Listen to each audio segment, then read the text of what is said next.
Giờ này làm tour cái này sao chụp mày à? Cần mong trong cần với là cần mong trong cái tâm sức đầu đâu à? Mong trong cái cái chạy được à? Và thiam số em tura và thiam làm hơi thar lệ tụi đấy làm tour này không phải và thiam si bay cũng đã phát làm sáng nay hiện đang làm trong trai sắc cho cái đó này nhưng mà cái lúc chúng ta cũng phải in phun rên nhiều mà chút tiền nó và thiam sung làm thế nào Mosia na boy na zong lam sia muka na pathian châu hi Mosia in enin bul chan le ka duri chung na ma thil ma karin ru na thar ka duri ti te lam to la ka chu ma lu chu ma tu padin chong cha na kan lo nei lo ne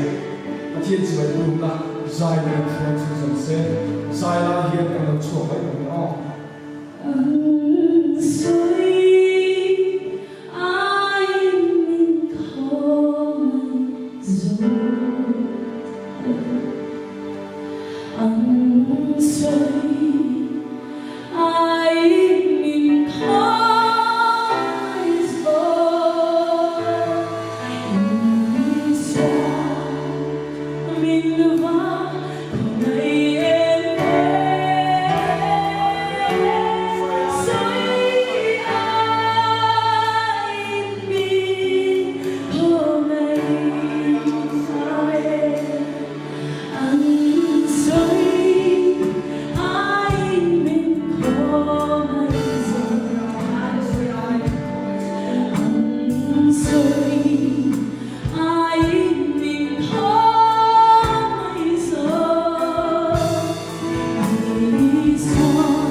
สุขนะฮาเลลูยาเด็กผู้คนเนี่ยนั่งฮาเลลูยาฮาเลลูยาฟุยสันอาโซยกันไปโดนเนี่ยฮาเลลูยาเด็กผู้กอร์ฮาเลลูยาอันสบายฮาเลลูยาตัวนั้นมีมันฮาเลลูยาตัวนั้น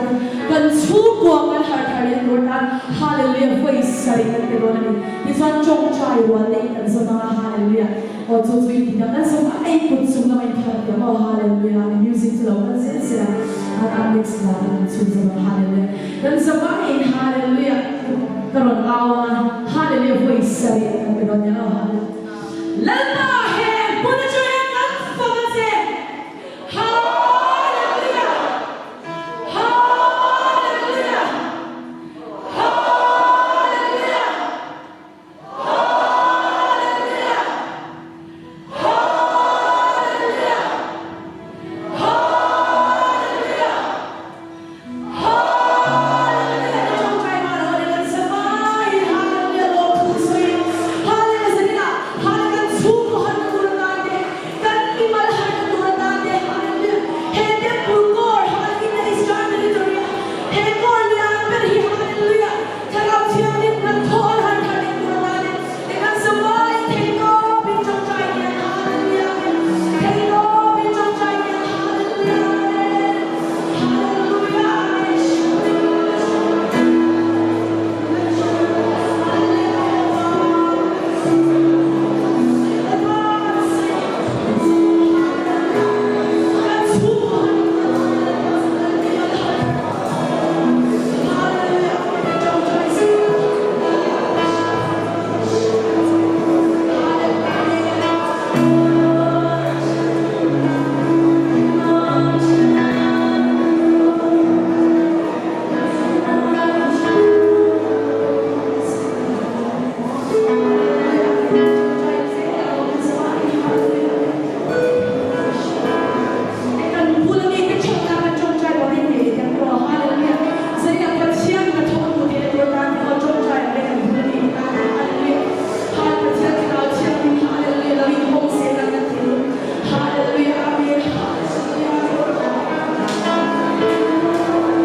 สมนาฮีออฟเฟอร์ชักกันเลยกับมันนี่จ้ะให้ปัจจัยลงรถตัวกันเนี่ยกันตั้งจนเจ้าด้วยสมทุนที่จะทำเองเนี่ยมอด้วยสมมาตัวตั้งกันเนี่ยฮาเลลูยามาเสกข้ามีข้าอุลสักแต่ก็เลยจีข้าอยู่เรื่องเราเนี่ยข้ามีคนเจ็บกระทบตัวข้าเนาะอันมานี่ตัวเขาโกงหิมะโมรีสอร์ทเคยเที่ยวอันมานี่ก็มันดีที่ภาษาเราจะทำคนเจ็บกระทบเทเราอีกจ้ะก็ยังไงตัวละสักเพียงเขาเนี่ยจะได้จ้ะฮาเลลูยามาเสกจะทำกันรู้เราจ้ะก็เราดูคุยกันคนมีคนเราเนาะก็สบายคุยกันคนมีคนเราว่าได้ได้กินข้าวนะฮะรู้ต้องไม่วันนี้จ้ะมาเสกปัจจัยในตัวกันนี่นะโมปัจจัยโลกเสียนะโลกเห็นดูเนี่ยปัจจัยในตัวนี้กันนี่ส่งนั่นเองฮาเลก็เข่งพลังก็ถกกันแล้วเนี่ยโมฮาเลสินะให้ที่ตั้งส่งสักอย่างฮาเลลูยาก็โลบิสุขีฟังพลังเสียโดนมาสินะที่ตั้งกันขันจิตนี่เราที่นั่นชินาโดฮาเลลูยาสมัยสินะที่ตั้งส่งสักอย่างก็โลบิสุอีทุกอย่างทำว่าชินาโดยเดี๋ยวพี่ทำแบบไม่เสียบุญละอาจารย์เราสวยผิดชวนฮาเลลูยาเป็นสภาพนี้ปัจจัยฟังพลังกันเราเองนะโมฮาเลลูยาสินะยังที่ตั้งกันเราทำวันไม่เกี่ยวฮาเลลูยาสุดเลยไปแค่นี้โม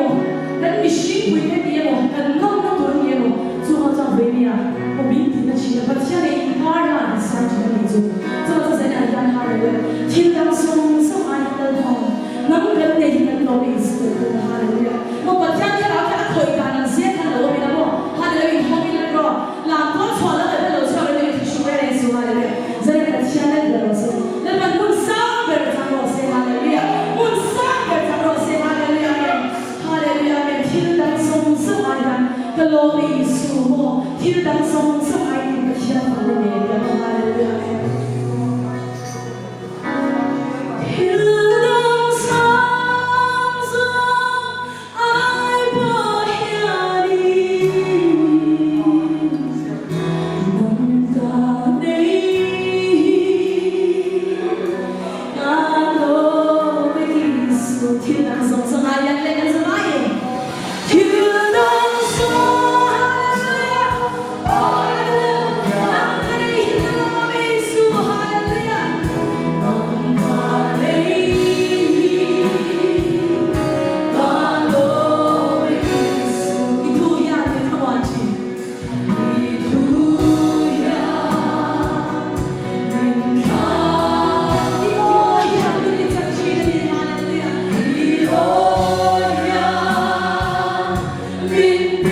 Hallelujah.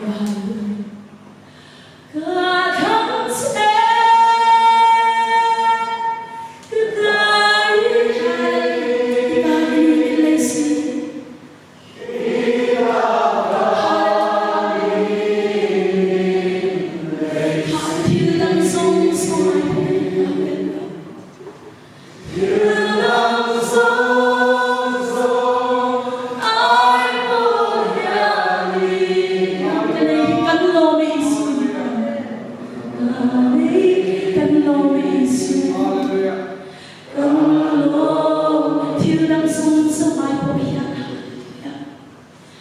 You